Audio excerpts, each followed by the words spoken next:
Hi all, welcome to the CA classroom. In today's lecture, we are going to discuss the chapter Books of Accounts and Financial Statement from section 128 to 138.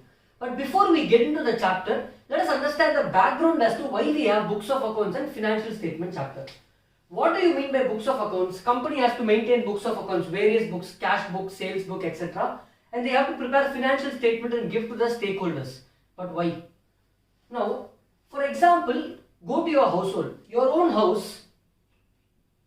Let's say you're living in a house, your own house expenses, a small house, small expenses,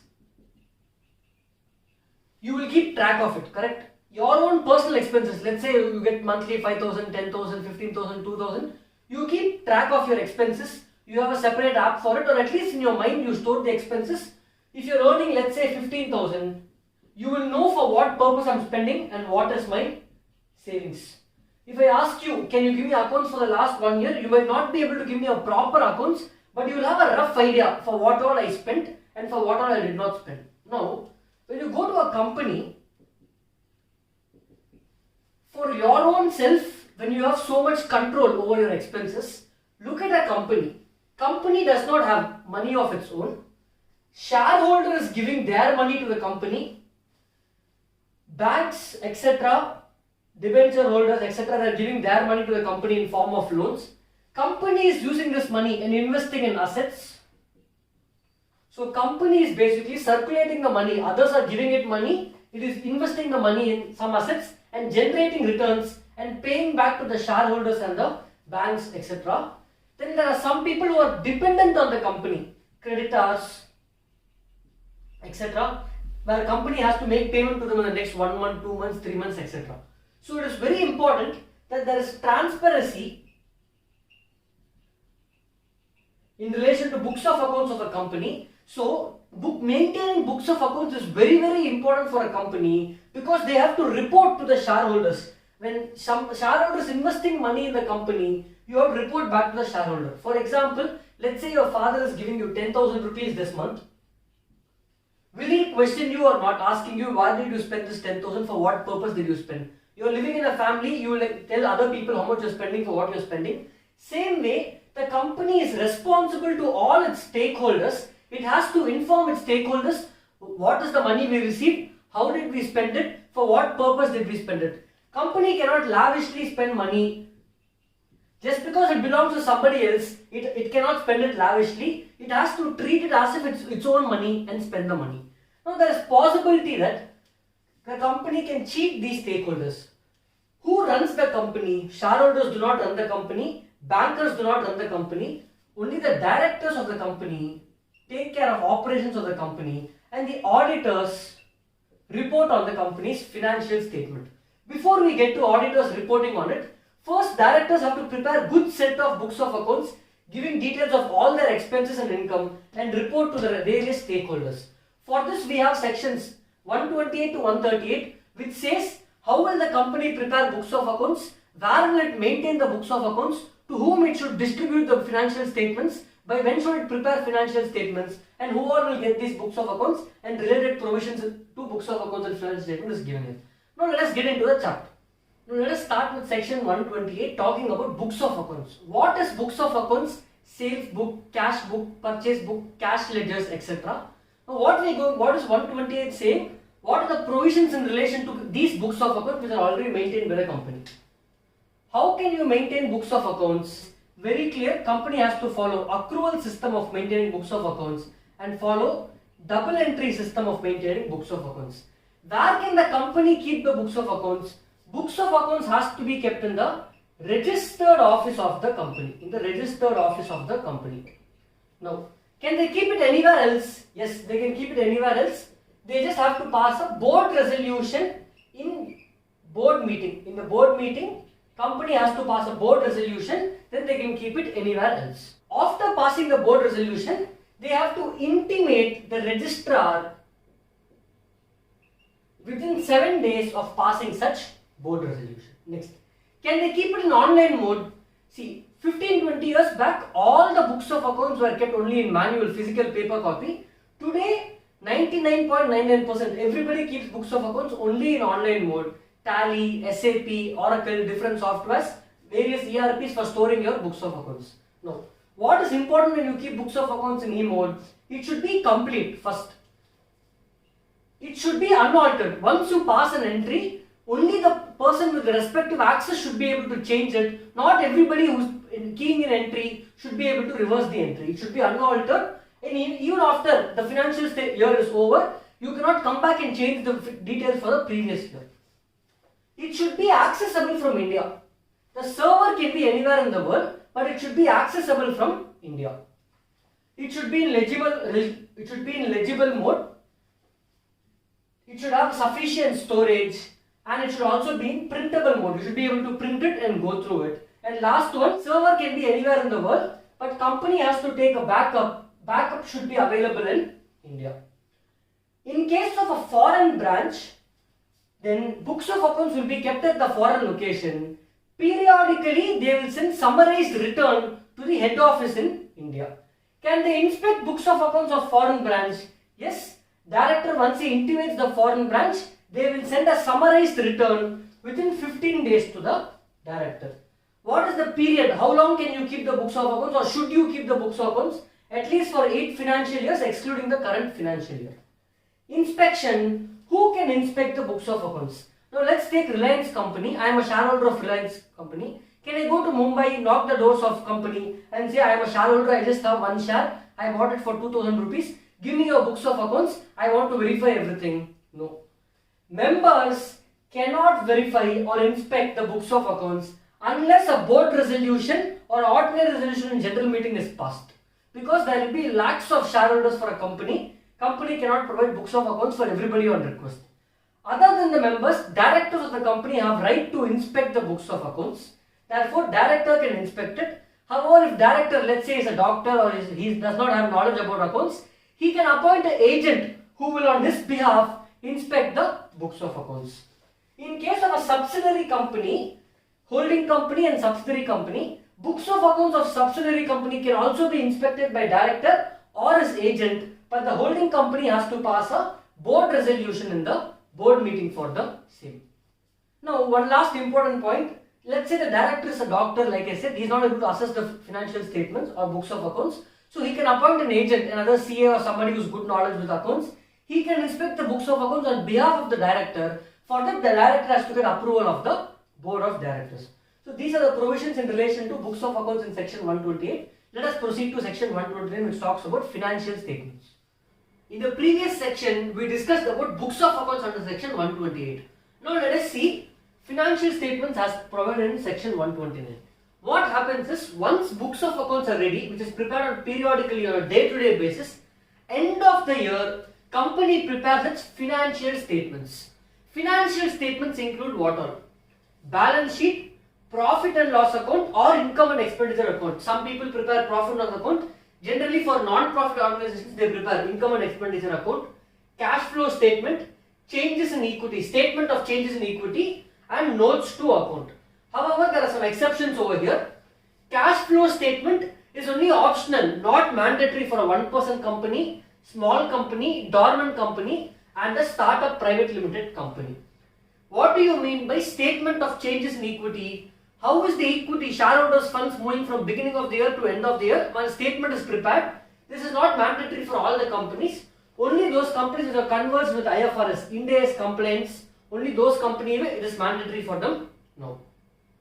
These things you already know. What is balance sheet, what is P&L. I will not spend much time on this. No. How should these financial statements be? They have to give a true and fair picture of the company. They have to give a true and fair picture of the company. They should also comply with accounting standards as applicable to the company mentioned in section 133 of the Companies Act. And they should also comply with format given in schedule 3 of the Companies Act for preparing your balance sheet, profit and loss, etc. No. There are again some small exceptions over here. If a company is not complying with the accounting standards, for example, one of the standards, AS2, says company has to follow FIFO or weighted average or some other methods for inventory valuation. If a company is going to deviate from this, if they are going to follow LIFO method of inventory valuation, then in the financial statements, in the notes to accounts, the directors have to specify What is the deviation from the accounting standard? What is the reason? There should be a logical reason why they have deviated from such accounting standard, and what is the financial effect of such deviation. Next, coming to consolidated financial statements, very important for an exam viewpoint. Now, if there is a company, holding company, which has a subsidiary or an associate company, then such a holding company has to prepare consolidated financial statements, both of consolidating its subsidiaries and associate company. Simple. Now, next level of discussion over here is, what if any of the subsidiary or associate company is a foreign company or a foreign subsidiary or a foreign associate? Act does not differentiate between domestic subsidiary or a foreign subsidiary. Irrespective of what the subsidiary or associate is, consolidation is mandatory. Second, there is a holding company, there is subsidiary 1 and subsidiary 2. For subsidiary 1, subsidiary 2 is the subsidiary of subsidiary 1 and subsidiary 1 becomes the holding of this company. Now, should subsidiary 1 prepare consolidated financial statements of S1 and S2? Answer is no. If the ultimate holding company is preparing CFS, consolidated financial statements, then the intermediate subsidiary need not prepare the consolidated financial statements. However, if the ultimate holding company is a foreign company, then the step subsidiary has to prepare the consolidated financial statements. Lastly, coming to punishment, if any of the provisions mentioned in section 129 is not complied with, then what is the punishment? Either the managing director of the company or whole-time director who is in charge of finance, CFO or any other officer who is in charge of this section 129, if these people are not available or not there in the company, then all the other directors are liable for 1 year imprisonment or penalty from 50,000 to 5 lakhs or both. This is about section 129 financial statement. Let's proceed to the next concept. Now let us discuss what is section 130 talking about. Section 130 talks about reopening of accounts on courts or tribunal order. Once financial statements are prepared and circulated to members in the AGM, accounts are closed. Can you reopen and make changes to financial statements which belong to previous years? There is a provision for that which says, if the earlier accounts, the books of accounts and financial statements of the company were prepared in a fraudulent manner, or the affairs of the company were mismanaged during the relevant period, casting a doubt on the reliability of the financial statement. There has been some mismanagement from the top level board of directors. They feel that the financial statements which have been prepared are not reliable, it cannot be relied upon. Then the central government or income tax authorities or SEBI or any other body or authority, or because of these two reasons, can make an application to the court or tribunal for recasting the financial statements. Classic example, Satyam case. They have to recast the financial statements based on the actual numbers. Now, court or tribunal will give an order, then such recasting will become final. For how many years can you do such recasting? That means today I am in the year 2020. How many years in the previous years I can call the financial statements, recall them for recasting? Maximum period is 8 years unless central government has given instruction to the company to maintain books of accounts for more than a period of 8 years. This is about section 130. Let us see what is section 131 talking about. This is previous cases where government or income tax authority or SEBI is making an application to the court or tribunal, getting an order to change the books of accounts of the company. Here, the company on its own, voluntary revision of financial statement or board's report, where the directors have a reason to believe or they feel that the financial statements or the board's report is not complying with section 129 or 134, then they can make an application to the tribunal to get an order from the tribunal to revise their financial statements or board's report. Tribunal will give an order after consulting with the central government and income tax authorities if they have any issue in this regard. If they give no objection, then the tribunal will give an order for voluntary revision of financial statements or board report. Then the company will file the revised report in respect of its last 3 preceding financial years. Only up to last 3 preceding financial years it can revise its financial statements or board's report. Once tribunal gives an order, company has to file the order with the registrar. Once that is done, they have to hold a general meeting and pass a ordinary resolution in the general meeting, get the members' approval for revision of financial statements or board's report, because previously financial statements are adopted by in the AGM. So again you have to pass OR in general meeting. To hold such general meeting, company has to give a newspaper ad in one English and one vernacular newspaper also. Once ordinary resolution is passed, it has to intimate the ROC within 30 days of passing such resolution. Can I keep revising every 6 months or every 2 months? No. You can revise only once a year. You can make such revision only if it is necessary. Only if it is not compliant with section 129 or 134 of the Companies Act. Then lastly, in the current financial year, in which year? Let's say in 2020, I am revising the financial statements or board's report of 2018. Then in the financial statements for current year, I have to give reasons why I am revising the financial statements or board's report of previous year. This is about section 131. Let us proceed to the next concept. Now let us discuss about section 132, which talks about NFRA, National Financial Reporting Authority. What is the background for this section? Earlier, any disciplinary issue with regards to CAs or chartered accountants firms in practice, it used to go to ICAI's disciplinary committee and they used to levy the penalty or take action. However, over the period of years, last 10-15 years, there have been a lot of scams which have been coming up and not major serious action taken against the auditors, and hence the government has decided to enact this provision, NFRA, where the disciplinary committee, ICAI's disciplinary committee, will not have power once NFRA takes the matter. So therefore what happens today is, ICAI also has its own disciplinary committee, NFRA is another body. All those cases which NFRA takes away from ICAI, ICAI will no more have power over that cases. NFRA can take any case it wishes to take against the auditors. Now, some of the provisions in this section are still not notified, some are notified. So let's discuss the important points over here. First, NFRA to be constituted by the central government. This section is notified. NFRA can be constituted by the central government. Who will be the chairperson and members?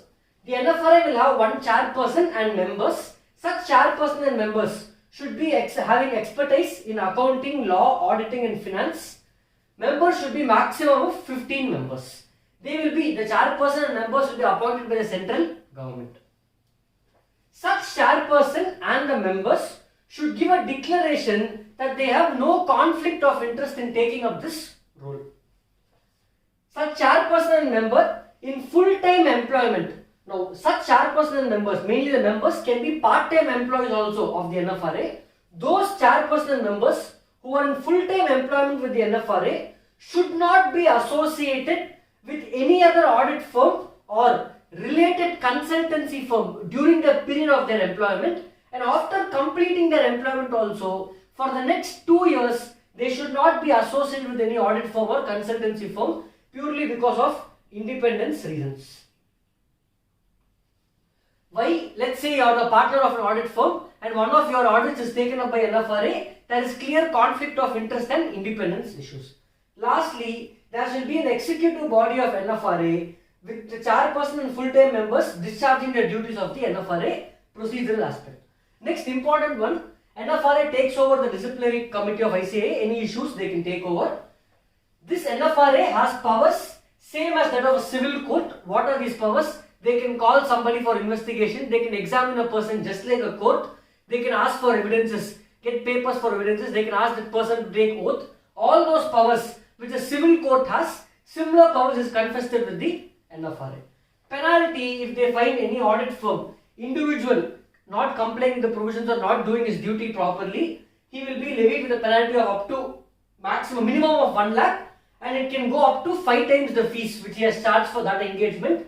In case of a firm, minimum 5 lakhs, or it can extend up to 10 times the fees received. This is penalty. Also, they can be debarred from being a member of ICAI and they can no longer practice in the future. These are a few important provisions related to NFRA. Let us proceed to the next concept. Now section 134 talks about signing of the financial statement, board report, etc. Who will sign it? First, the financial statements will first be approved by the board of directors. Board of directors will approve the financial statements. After that, who will sign? First, chairperson of the company where he is authorized to do so. Second, next, everybody has to sign. It's cumulative, not one by one. It's and. Next, by two directors. If the company has a managing director, then one managing director and one any other director. If company is not having a managing director, then two directors will sign. Chief Executive Officer of the company, CEO, if he is a director of the company, CFO of the company, and in case of a one-person company, one director will sign for the company to submit this to the auditors. This is about signing of financial statements, very important. In the previous section, we discussed who will sign the financial statements and board report. Now let us see what are contents of the board report. Now, after Companies Act 2013 came in, both report runs into 30 to 50 pages. If you take any listed companies both report, download the PDF, it runs to 30 to 50 pages, sometimes even more. Now what are the contents? Basically everything about the company will be given over here. Very detailed report. Let us discuss few important things what is mentioned in the both report. First, extract of the annual return under section 92 will be given here.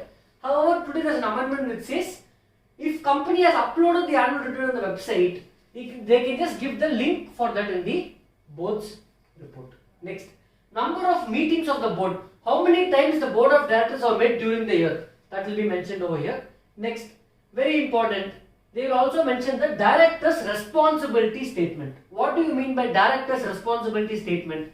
Directors are giving that they are responsible for the following things. What is it? Accounting standards are followed by the company. If there is any deviation, what is the deviation, reason for the deviation, and the financial impact of the same will be mentioned. Company has followed the accounting policies. What are accounting policies? SLM method of depreciation, WDV method of depreciation. They are being followed consistently from year to year, and any reasonable judgment or estimate to be made has been made appropriately. They are also taking care, sufficient care of the books of accounts have been taken care, and such books of accounts have been prepared with a going concern basis. Lastly, they should also give a responsibility statement that we are complying with all the laws and regulations. In case company is a listed company, additionally they have to comply with IFC, internal financial controls. Next, if any fraud is reported by the auditor under section 143(12), disclose details of such fraud in the board's report. Declaration given by independent directors. Every year, independent directors will give a declaration saying that we are independent and we can continue to be an independent director of the company. Company secretary, where applicable, will give a secretarial audit report, give details and extract of such secretarial audit report in the board's report. Particulars of loans, guarantee and investment as covered in section 186, not part of your syllabus, but just remember 186 talks about loans, guarantees and investments made and given by the company. Such details will be given over here. Related party transactions of the company as defined in section 188, and dividend, what is the dividend company is recommending. Conservation of energy, what do you mean by this? For example, assume Apple is an Indian company. In the recent launch, what they have done is, the charger, generally when you buy an Apple phone or Apple watch, they give you a charger. Now they are not giving you a charger saying, you might already have a charger, if you want it, buy additionally. We don't want to manufacture chargers and waste it because you are going to buy it and keep it inside. You have so many chargers. We want to save energy, conservation of energy. One of the reasons we are not giving chargers. Like this, what all the company has taken measures to conserve energy, give details of that. Technology absorption. Technology keeps changing from time to time.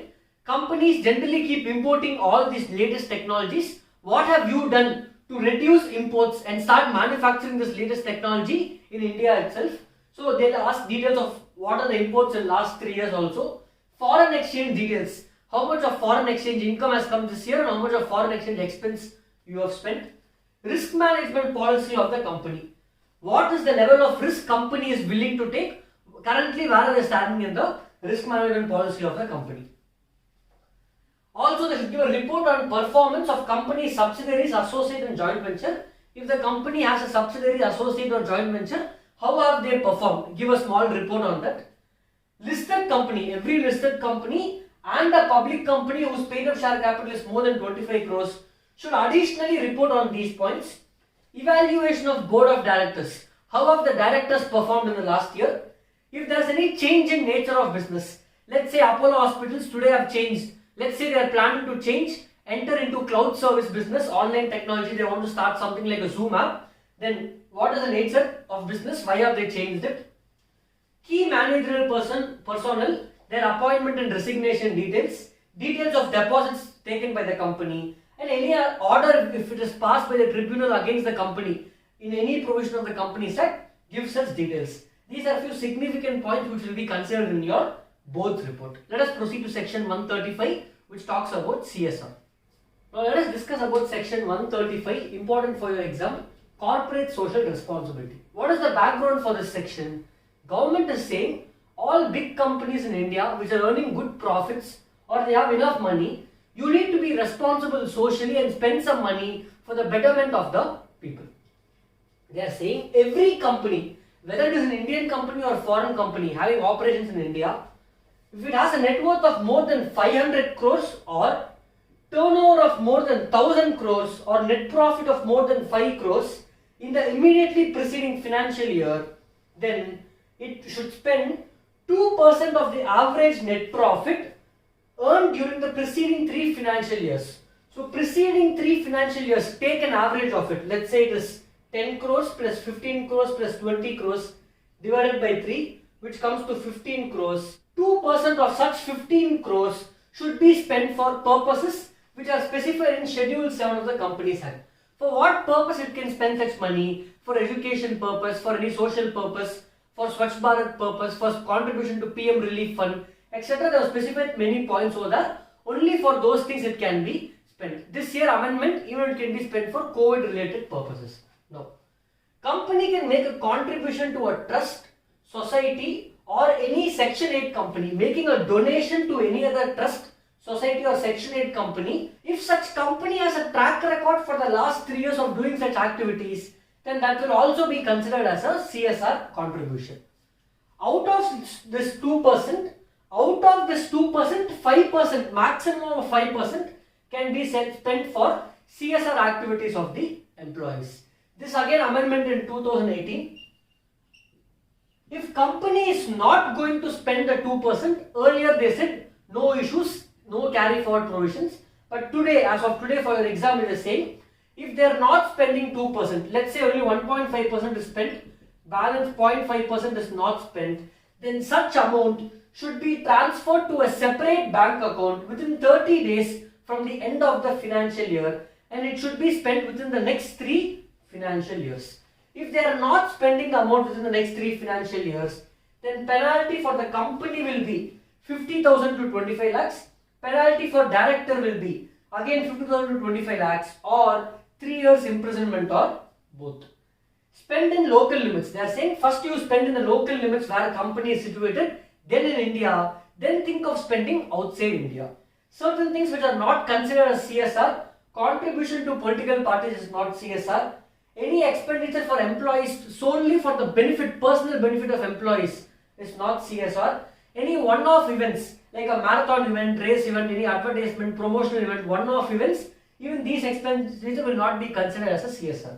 So this is about CSR. Let us proceed to the next concept. Now let us discuss the last 2 sections in Books of Accounts chapter. Section 136, which talks about right of members to audit financial statements. It's right of members, debenture holders and other stakeholders who has right to receive the financial statements of the company before the AGM. Now, before the AGM, 21 days before the AGM, such financial statements should be circulated to the members, debenture holders, etc. However, in case of a Section 8 company, 21 days is not required, 14 days is enough. Another amendment which says is, if you want to circulate it to members with less than 21 days, 15 days, 10 days, 5 days, it is still allowed if 95% of the members attending the meeting vote in favor of the same. Now, why are they giving 21 days, 3 weeks time?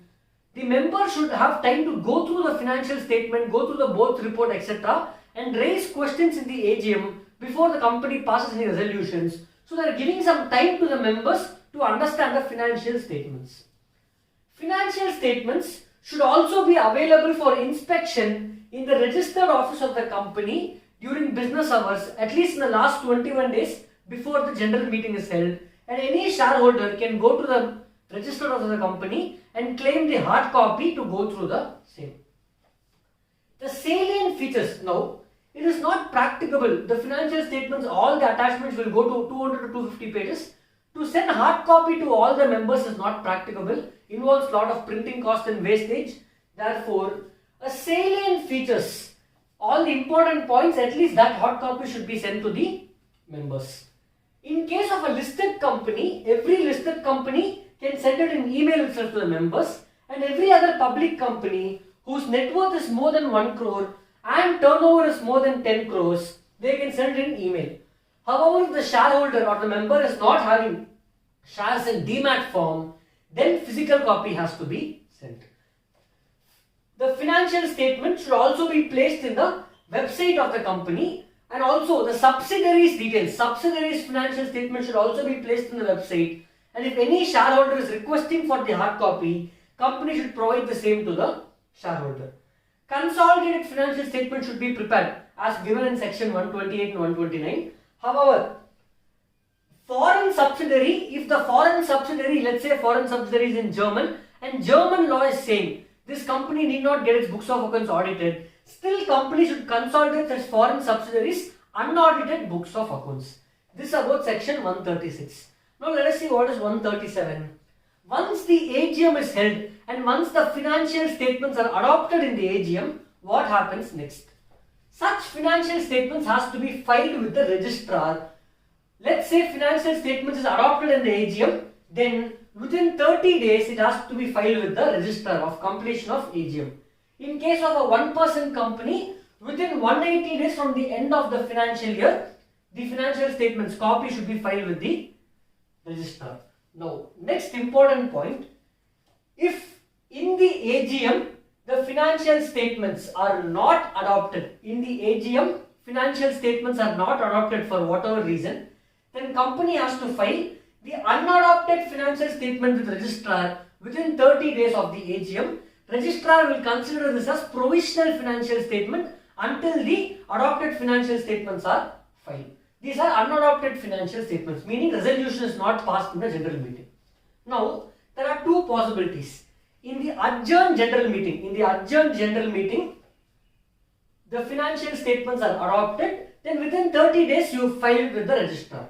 Second case, in the adjourned general meeting, the financial statements are not adopted, or general meeting, AGM is not even held, then based on the case, if the adjourned general meeting is held and financial statements are not adopted within 30 days from such general meeting, or if AGM is not even held, then the last date on which AGM should have been held, from that day within 30 days you have to file with the registrar such unadopted financial statements, and also give reason why in the AGM financial statements are not adopted or AGM is not even held. File the details with the registrar.